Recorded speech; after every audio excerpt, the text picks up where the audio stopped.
Paulo Zé Barcelos, uma alegria te ter por aqui, agora com essa novidade que junta o som do RS com o Sofá na Rua, que é um projeto querido para o Pelotas já há muitos anos, e trazendo então aí duas grandes forças da cultura para ocupar o centro da nossa cidade. Conta para a gente um pouco mais sobre essa parceria. Seja muito bem-vindo, Paulo Zé Barcelos. Olá, muito obrigado. Um prazer estar aqui no Contraponto da Rádio Com. E é isso, né? O som do RS chegando em Pelotas, numa edição especial, né? Junto com o Sofá na Rua, né? Sofá na Rua, edição Som do RS. Essa parceria, ela já vem de anos, na verdade. Não com o som propriamente dito, mas com as nossas relações que a gente tem de rede, né? Com o Morro Stock, com os coletivos fora do eixo, que foi da onde surgiu o Sofá na Rua, né?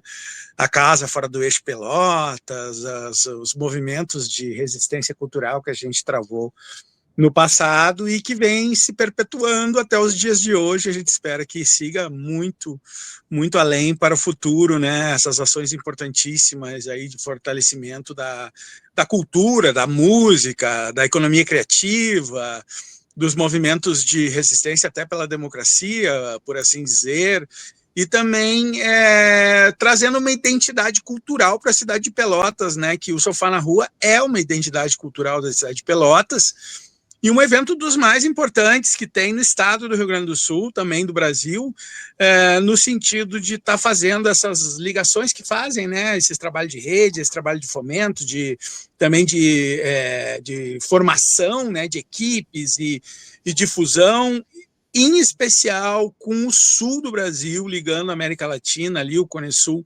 com o resto do continente, né? Então, para nós é uma alegria imensa estar aí junto com o som mais uma vez, né? Agora para divulgar e promover, né? O projeto Som do RS, que é um projeto que justamente trabalha redes e coletivos e tem como intuito tudo isso que você falaste no início, né, de mapear, fomentar, difundir, criativos culturais, mas mais do que isso, ligar o som do Rio Grande do Sul com o som de todos os outros estados. Isso é um projeto nacional, né, de som, né, que é o Som.vc, da Floresta Ativista, da Mídia Ninja, né, e do Fora do Eixo, que visa fazer uma grande conexão entre a música independente nacional com o som do RN, o som do AAC, o som do MT, o som do SP, do RJ, do ES, de todos os estados brasileiros, incluindo o Distrito Federal, para a gente fortalecer rotas de circulação e potencialização desses eventos. Maravilha. Eu caí, não? Não, estamos te ouvindo. Quer continuar, Paulo? Tá. É porque travou aqui. Não, era isso mesmo, é que travou aqui para mim, o ao vivo ali, a tela tá travada. Mas tudo bem, se eu tô on, é o que importa. Tá bem. Tá com a gente também a Renata Pinhatti, ela que é articuladora cultural e coordenadora da rede Sofá na Rua. Seja muito bem-vinda, Renata, mais uma edição no domingo. Conta pra gente aí, depois de tantos anos, o que significa ocupar a rua agora com uma iniciativa como o Som do RS. Bom dia, pessoal. Mais uma vez, agradecida por estar aqui na Rádio Com vocês, Clarissa, meu companheiro, que eu sempre... Ridley, que eu tenho sempre dificuldade de falar o nome.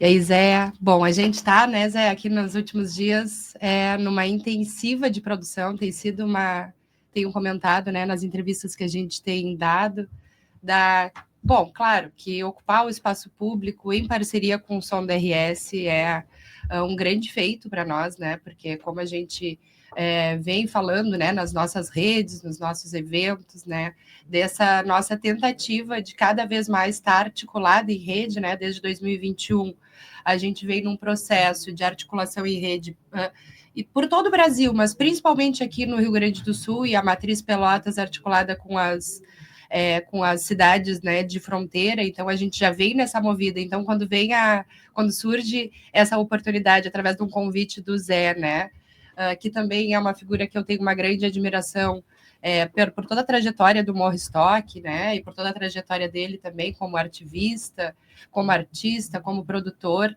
Então, a gente está com uma expectativa muito legal, né, porque esse programa que é o Som do RS, de potencializar os artistas de todo o nosso estado, e esse programa também que tem uma abrangência a nível nacional, então poder conectar os artistas do Rio Grande do Sul e esse encontro acontecer aqui em Pelotas é um baita prazer para a gente. Vou fazer uma pergunta para o Zé, porque eu vejo que essa parceria ela é muito, talvez, estratégica, né?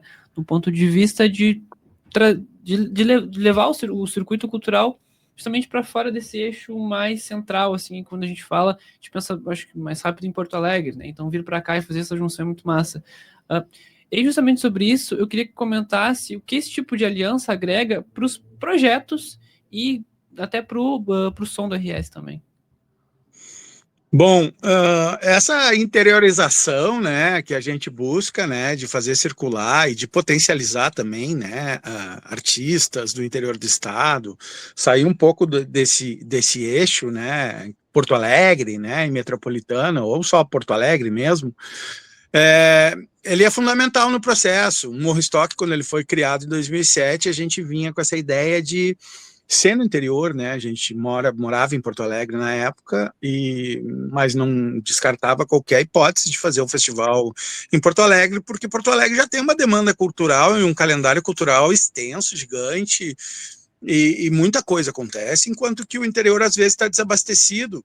Pelotas, por exemplo, não é tão desabastecido, né? Porque existem iniciativas muito legais daí, Sofá na Rua é uma delas. O movimento negro faz muita atividade, tem toda uma raiz, né, de folclore e de cultura que vem daí, mas também tem as cidades do entorno que necessitam, outras cidades do interior e tal. Então o som do RS, quando se estabelece nesse ponto, e é o que a gente busca, né, se for ver ali nas atrações escolhidas, que foi muito difícil de escolher, diga-se de passagem, né? Foram mais de 400 inscrições para retirar 9 atrações, que no fim viraram 14 bandas distribuídas em 9 slots, né? 9 vagas, né? Que a gente uniu grupos como o Léo Calunga com Freak Brothers, etc, etc.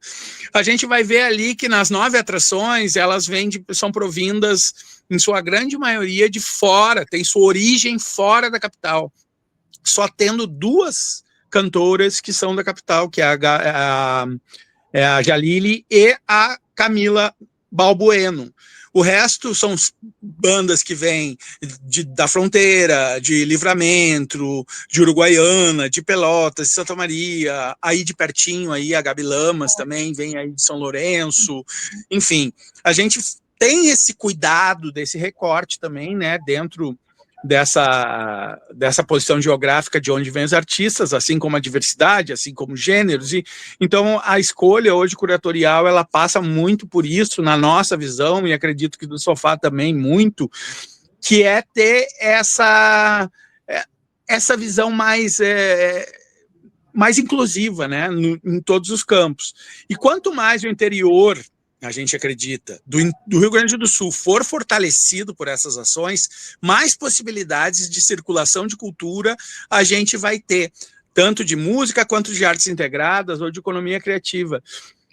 Os corredores culturais que existiam no passado, na época que foi criada Fora do Eixo, que a gente fazia um turnê de uma banda gaúcha ou de uma banda de fora pelo estado, passando por 10 cidades em 12 dias, isso tem que voltar. E para isso, só começando a articular o interior do estado e retomando essa força do coletivismo, onde todas as pessoas se sentem pertencentes ao movimento. E isso que o Som do RS tem feito, e é um resultado que, no final, só para finalizar, eu achei muito positivo, porque geralmente quando tu faz um chamamento desse nível, quando tu anuncia as bandas que vão seguir e deixa as outras 300 e não sei quantas fora desse processo, geralmente a gente tem uma espécie, entre aspas, de cancelamento, ou de reclamações, ou de uma série de coisas, não fui escolhido, isso e tal. Nesse projeto, a gente teve 95% de aproveitamento no sentido das bandas não escolhidas incentivarem, vão lá, representem todos nós, e incentivar o positivismo em cima disso, reconhecendo a dificuldade da escolha, reconhecendo que é uma oportunidade que 14 bandas estão levando em frente, mas carregando 300 e tantas bandas que ficaram para trás, porque o que importa mesmo foi a formação, a comunidade criada e as articulações do porvir, né? Eu acho que no passado essa taxa seria assim de 50-50, ou talvez até de 40% de aprovação e 60% de pessoas reclamando, o que a gente conseguiu inverter essa lógica, e isso me traz uma esperança e uma felicidade muito grande em continuar desenvolvendo esse tipo de projeto, principalmente levando circulação para o interior do estado. Maravilha, que legal. E Renata, justamente aí pensando nessa articulação com o som do RS e com toda a caminhada que vocês têm entre os artistas aqui de Pelotas, imagino que tu já tenha tido vários feedbacks sobre a iniciativa do Som do RS e agora essa grande celebração marcada para o domingo. Queria que comentasse um pouquinho o impacto de iniciativas como essa para os nossos artistas aqui em Pelotas. Então, eu vou até me permitir falar um pouco do que eu escutei, né, do próprio nesses dias do Danilo, da Freak Brothers. O Zé falou aqui um pouco sobre as mentorias, né, mas até, Zé, depois eu não vou saber nomear tantas presenças importantes como teve, né, durante todo o processo de mentoria, e a Leo Calunga até comentava que tinha dias que ela, do processo de mentorias, que ela participava da mentoria do dia e da mentoria da noite, porque aconteceu, né, uma mentoria com grandes nomes do mercado da música, e aí uma das pessoas que nos entrevistou nesses dias perguntou, tá, mas, poxa, Danilo, 27 anos de carreira, né, tu acha que ainda, mesmo assim, valeu a pena tu participar de uma formação como essa, ou seja, tu ainda tem a aprender, sem dúvida, com certeza, né? Porque o mercado da música, ele está justamente nesse processo de atualização, e o que dava certo há 5 anos atrás não dá mais certo, e o que dava certo, imagina, há 27 anos atrás. Então, esse processo de articulação entre os artistas e de profissionalização, mais que nada, né? Eu vejo como uma grande importância, e eu acho que é um pouco disso também que o Zé traz, quando tem essa aceitação, né, dessas 400, 300 e tantas bandas que ficaram de fora, entre aspas, porque não ficaram de fora, participaram do processo de mentoria, participaram desse processo de profissionalização, e, portanto, estão dentro de uma rede, né? Propiciar a rede é isso, a gente está conectado, como diz o Zé aqui, para o porvir, o que a gente pode construir a partir dessa primeira conexão do som do RS, né? Assim como o Sofá na Rua construiu esse primeiro contato, né, com o som do RS, esses artistas também já estão dentro dessa grande teia, dessa grande rede. Então, o que eu tenho escutado dos artistas, principalmente dos artistas que a gente interage mais, que são os nossos aqui de Pelotas, é que esse processo, né, que a gente está agora na segunda etapa do processo do som do RS, esse primeiro processo que passou pelas mentorias e agora vem das atividades nas cidades, nos territórios. Pelotas é a que dá o pontapé inicial nessas atividades, junto ao Sofá na Rua, mas vai passar por Santa Maria, pela Restinga, né, e posteriormente ainda vai ter uma grande experiência, né, uma grande vivência imersiva, que eu já tive a oportunidade de ter, uma imersiva na nave coletiva na Mídia Ninja, né? E que foi o momento, inclusive, onde se deu o pontapé da nossa articulação em rede do Sofá na Rua. Foi lá que a gente colocou a proposta para jogo, né? Teve a oportunidade de apresentar para todo o estado do Rio Grande do Sul, artistas, ativistas, produtores do Rio Grande do Sul que estavam nessa atividade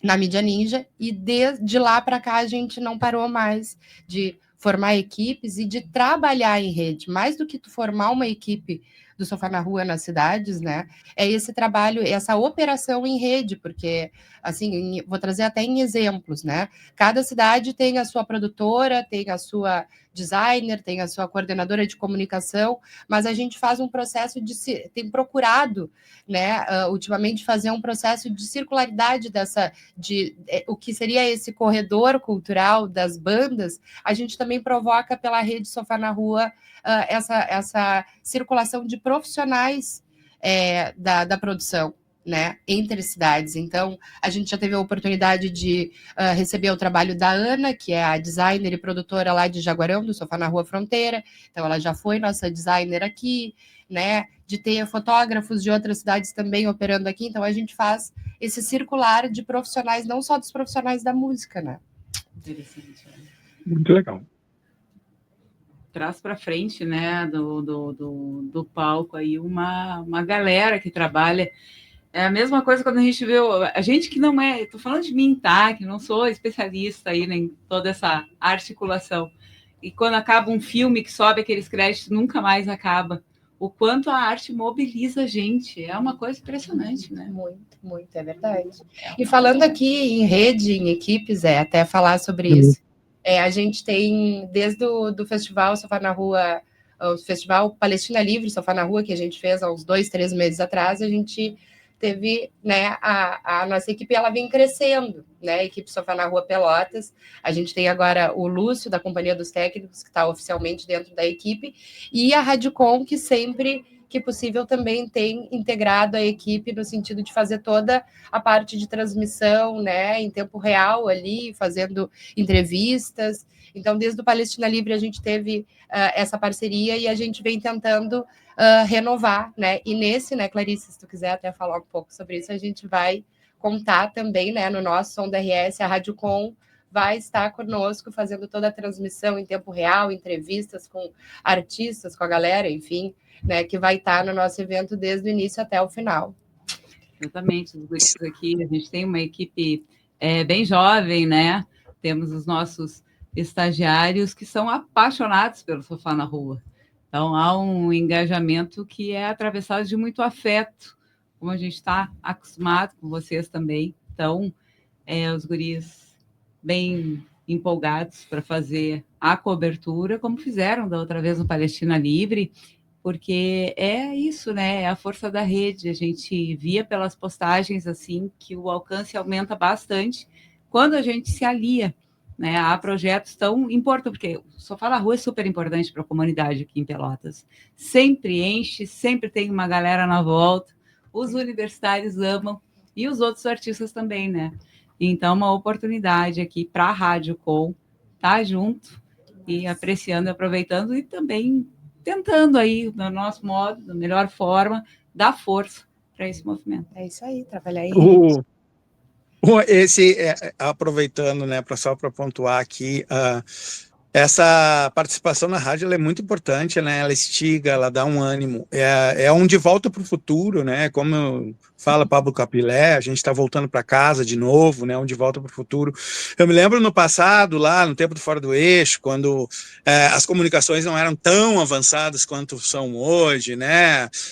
Era o pós-Orkut, início de Facebook, não tinha Instagram, não tinha muita coisa.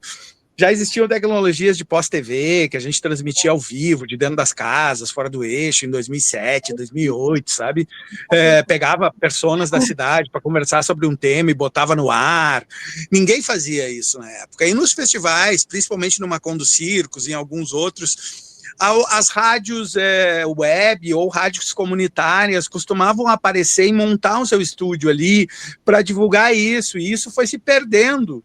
Então, eu acho que o resgate desse De Volta para o Futuro, essa parceria Sofá, Rádio Com, né, uma rádio com 24 anos de resistência, tratando de temas importantes, né, e informações importantes para a comunidade em si, é muito, muito legal. Fico muito feliz de saber que vocês vão estar lá nesse evento Som da RS, Sofá na Rua, né?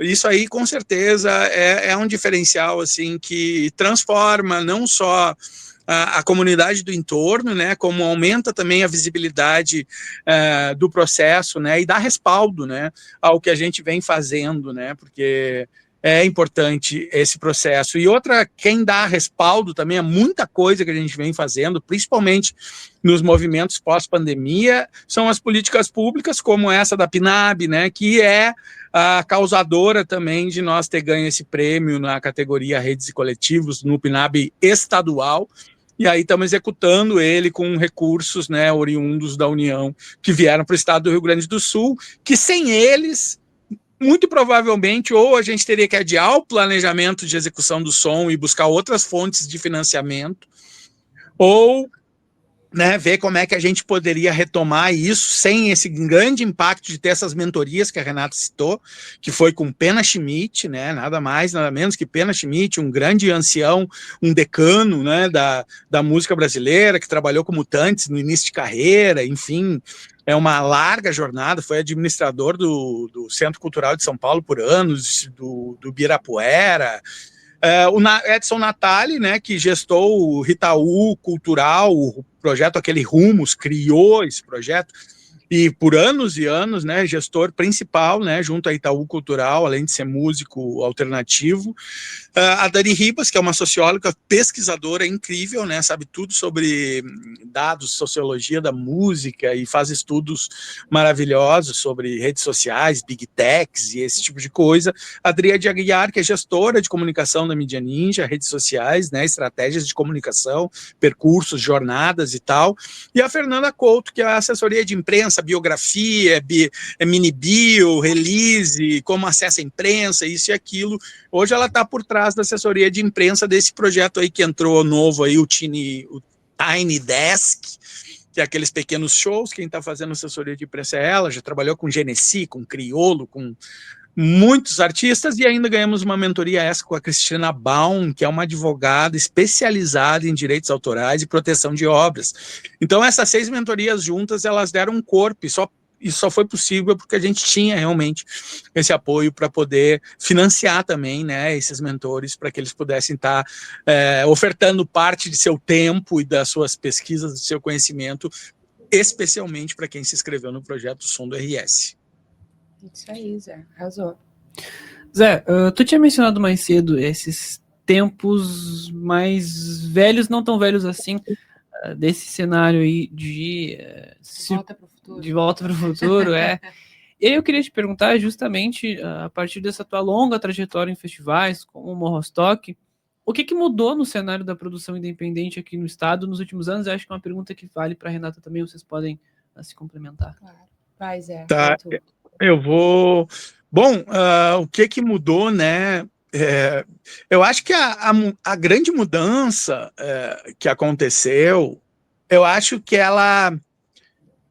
Temos aí uma minissérie, né, de alguns capítulos até chegar nos dias de hoje, né? Começando lá atrás, no 2007, quando começou o Morrostock, era um festival com formato imersivo de acampamento, cujo não existia nenhum outro nesse formato, na área de música, rock, alternativas e tal. Claro, tinha os nativistas, as tertúlias, ou sei lá, né, tem lá os piquetes, é diferente.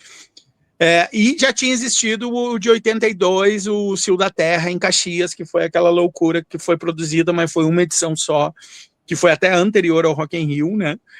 Que é o mesmo conceito do Festival Morrostock. Daí, em 2007, a gente criou isso, e a gente foi vendo que foi indo uma evolução. Outros festivais com esse formato surgiram, já existiam outros em Santa Catarina e tal.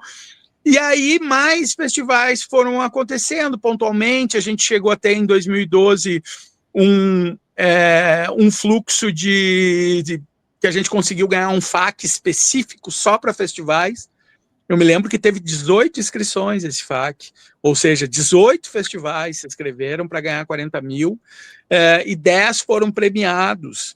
E foi um FAQ específico, a gente viu, não teve muito, né, não precisa crescer.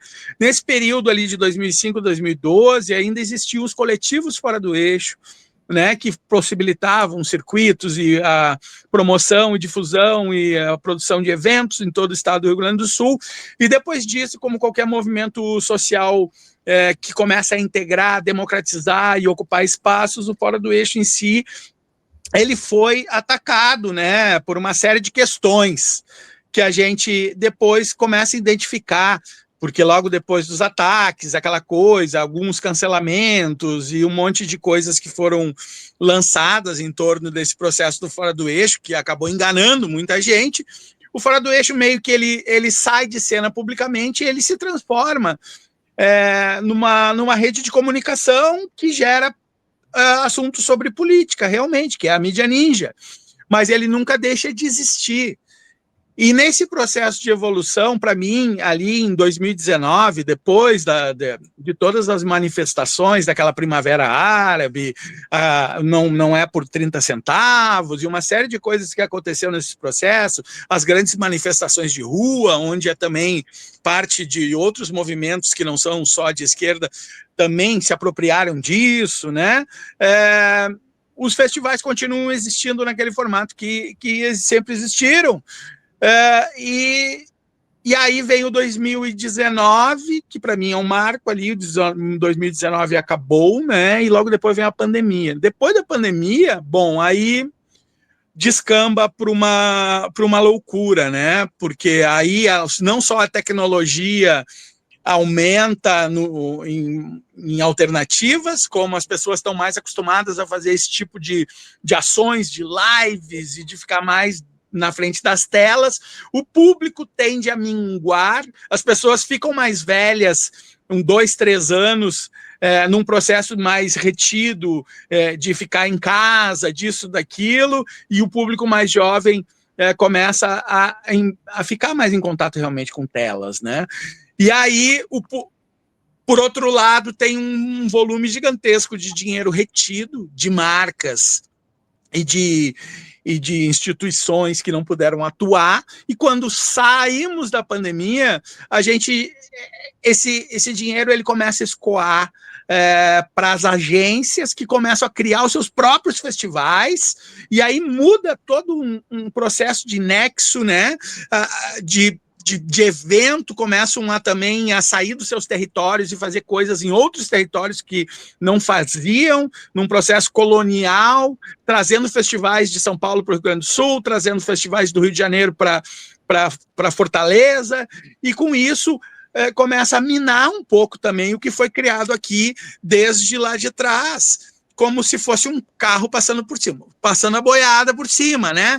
Que a gente teve problemas de ter que tirar o festival de uma data, porque chegou um grande festival em Porto Alegre do nada, em cima das nossas datas e tal, e com isso o público também começa a dar uma minguada, de falar, não sei se eu vou, começa a se acomodar. Então, o que a gente sentiu é que o público diminuiu pós-pandemia, no sentido, para alguns festivais, como os nossos, que é o Festival do Morro, que tem que acampar, tem que se programar, tem que isso, tem que aquilo, mas, por outro lado, aumentou para muitos eventos que agora começam a sofrer com esse processo também de tá tendo que remar para vender ingresso, porque aquele momento de eu fiquei muito tempo em casa, agora quero sair, também começa a ir para um outro lado. E eventos de rua, como o Sofá, começam a ganhar também força, porque é um evento gratuito, democrático na rua. Então, são uma série de questões aí. Mas quando eu digo que a gente está de volta para o futuro, que a gente quer fazer realmente as coisas acontecer, e não importa o tamanho, nem o volume de pessoas, e sim a qualificação que a gente dá para esse público, né? E também para os artistas, e como a gente gera essa visibilidade e essa educação cultural e também ambiental e social. Eu acho que o que eu vou trazer, assim, é muito uma complementação, assim, trazendo uma visão aqui do lado do Sofá na Rua e de Pelotas mesmo, numa cidade do extremo sul, aqui do interior, né? Para mim, e aí eu não vou tão longe, eu vou talvez pensar de 2020 para cá, né, Zé? E a partir do momento que a gente começa a acessar políticas culturais, e hoje em formato permanente, que já foram emergenciais e que hoje é formato permanente, porque, claro, o Zé ele fala de um lugar, não com o som do RS, mas com o Morro Stock, de um movimento que precisa da receita, né, para viver, e é um movimento a logística é outra, é um festival imersivo, mas quando eu falo aqui o Sofá na Rua, eu vejo que esse salto que a gente conseguiu dar, inclusive de migrar de evento e invento, né, para o formato festival, que a gente está muito num processo inicial ainda, né, de querer se tornar, propiciar mais intercâmbio de artistas, não trabalhar somente a nível local. Essa possibilidade, essa oportunidade só se deu por conta das políticas públicas e do que essas políticas, e também penso que essas políticas públicas moldam, obviamente, o nosso comportamento como público, como produção, como articulação em rede, porque está cada vez mais se falando em rede, não à toa a gente está aqui executando um processo em rede, como é o Som do RS, junto com o Sofá na Rua, junto com o pavilhão lá na Restinga, né, junto com o povo lá de Santa Maria, da antiga Macondo Circos. Então, eu vejo que o que transforma e o que possibilita, inclusive, o avanço, e aí falo aqui desse lugar, né, Sofá na Rua e Pelotas, e aqui a região, é o avanço das políticas públicas para a cultura, a EPNAB, a LPG, que também transformam a nossa visão. Quando a gente coloca ali, a partir da LPG, a gente foi obrigado, e que bom que fomos obrigados, nesse sentido, a pensar a acessibilidade, né, cultural, e não à toa também a gente teve uma vivência agora há poucos dias dentro do Som do RS também, falando sobre acessibilidade cultural, a gente pensar a acessibilidade para além da obviedade da interpretação em libras, né, das rampas, pensar cada vez mais a mediação e tornar os espaços cada vez mais, de fato, acolhedores e acessíveis para a diversidade de existência de todos os públicos, né, possíveis. Eu vejo que o Morro Estoque já faz isso também há muito tempo, né, antes, mas eu vejo que isso que a LPG, por exemplo, né, a Lei Paulo Gustavo, ela ampliou a visão de grande parte dos produtores e das pessoas que pensam eventos que não pensavam nisso, né? Então, quando vem essa obrigação de colocar 10% do valor do projeto, tem que ser obrigatoriamente colocado, né? Isso na Aldir Blanc não é, mas na LPG era, tinha que ser obrigatoriamente para acessibilidade cultural, isso muda um comportamento. Né? Então, eu vejo o quão importante, né, de fato, as políticas públicas para a cultura, que vem. Agora, a gente fez, por exemplo, esse edital, esse não, mas o primeiro Fronteiras Artísticas foi também a partir de uma PNAB estadual, né? Então, viva a MINC, viva a luta, né, de nós, brasileiros, fazedores de cultura, que forçamos muito para que isso acontecesse, para que a gente estivesse hoje nesse ponto, né? Pessoal, infelizmente nem tudo é notícia boa. Eu estava olhando as previsões aqui, para o domingo a gente tem expectativa, infelizmente, de chuva. Eu olhei em três lugares diferentes para ver se em algum tinha uma expectativa positiva, mas infelizmente não tem. Eu vou te contar uma coisa, tá? Não, também. Uma coisa, depois eu vou deixar para o Zé falar. Essa previsão do tempo que nós, comuns, aqui acessamos, ela é totalmente falha, e eu estou aprendendo isso com o Zé. O Zé, ele tem uma plataforma que é paga e que tem uma atualização de 3 em 3 horas, diferente dessa, clima-tempo e coisa que a gente acessa, que realmente está dando chuva, e a gente não está acreditando nela, a gente está com o evento mantido, porque a previsão que a gente está tendo acesso, ela dá uma mínima chuvinha ali a partir das 18 horas. Tá? E isso é fato, é verdade o que a gente está trazendo. Tá? E tem uma novidade muito especial para esse Sofá na Rua. A gente tem a gente sempre adia em caso de mínima chuva, e uma das questões é uma questão estrutural, né? Porque tem a questão do som, o palco, os artistas, e evento de resistência às vezes não tem toda a estrutura necessária para conseguir garantir a segurança de quem está ali trabalhando, quem está em cima do palco, enfim.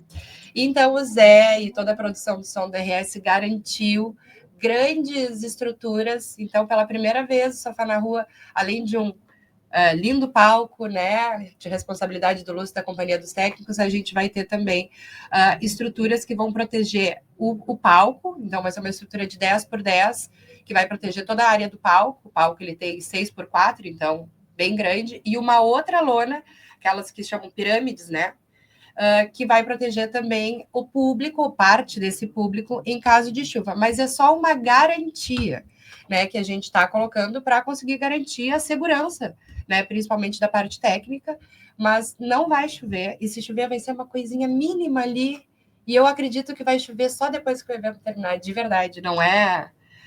Não, mas é isso aí. É isso aí. É isso aí mesmo. Eu tô morando hoje aqui em Morro Reuter, né, que fica a 20 quilômetros de Gramado.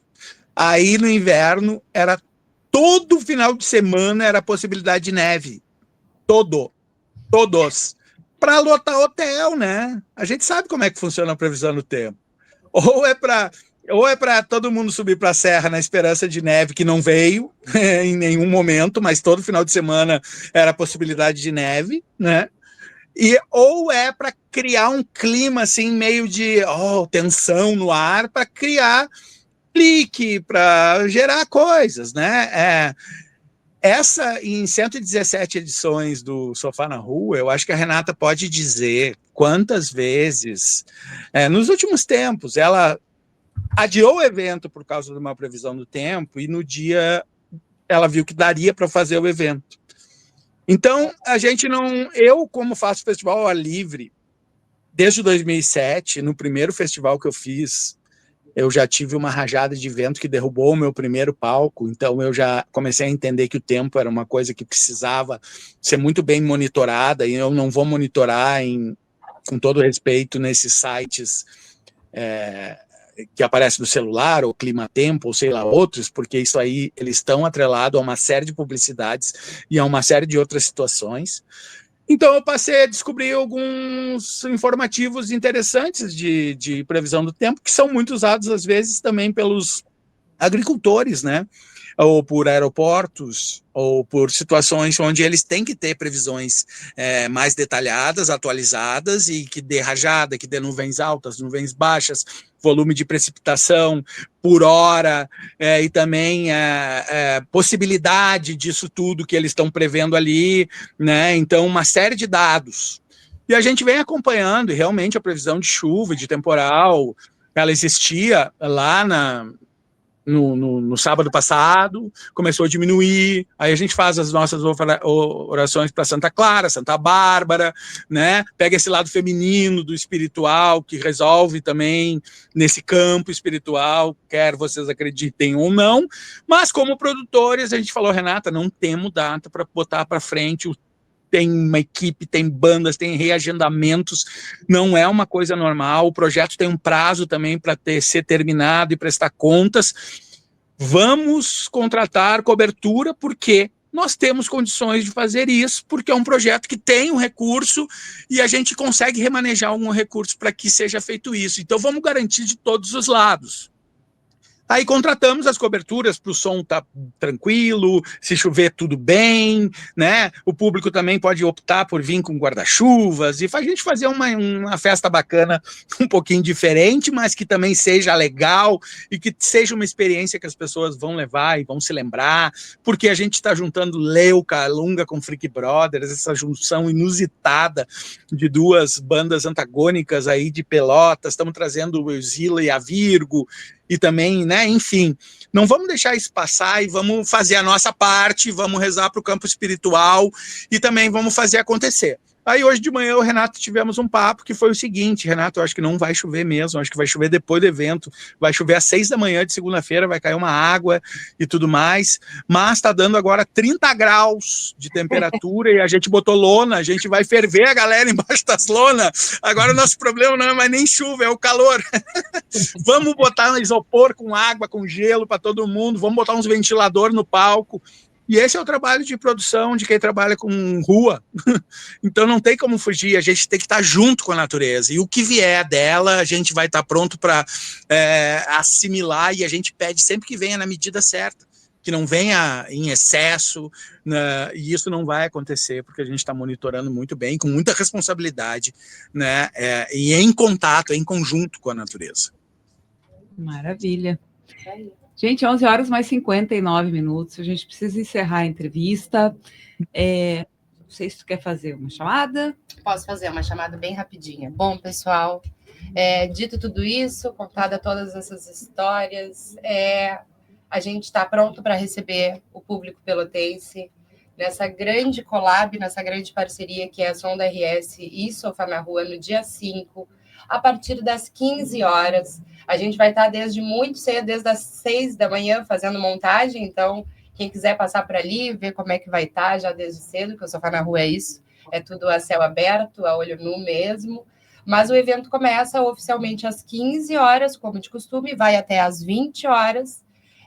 Garantimos, então, a presença de Sotaque de Fronteira, vindo de Santana do Livramento, Leuca Lunga e Freak Brothers, aqui de Pelotas, e Zila e a Virgo, para encerrar esse grande encontro. Então, contamos com a presença de vocês. A gente está realmente... claro, a gente está, como o Zé falou, né, acreditando, fazendo cada um os nossos votos e oferendas e orações, cada um a seu modo, mas existe também, né, e é claro que existe, a gente brinca, mas existe essa preocupação e a gente está acompanhando, como o Zé falou, através de sites de bastante confiança. O Zé já tem essa bagagem, né, já conhece bastante, já sabe como é, e a gente também está respaldado por uma questão de estrutura, né, material mesmo. Então, se for necessário, Zé já disse hoje, se está muito calor, vamos chamar ventilador, bota bastante água geladinha para o povo que vai estar ali trabalhando, vai ter o chopp da Lenda, para quem quiser tomar o chopp no calor, então vai estar lindo, como sempre. Contamos com a presença de vocês e até domingo, pessoal. Maravilha. Muito obrigada pela presença. Domingo, então, a Rádio Com tá junto para acompanhar essa grande celebração, né, da união entre o Sofá na Rua e o som do RS.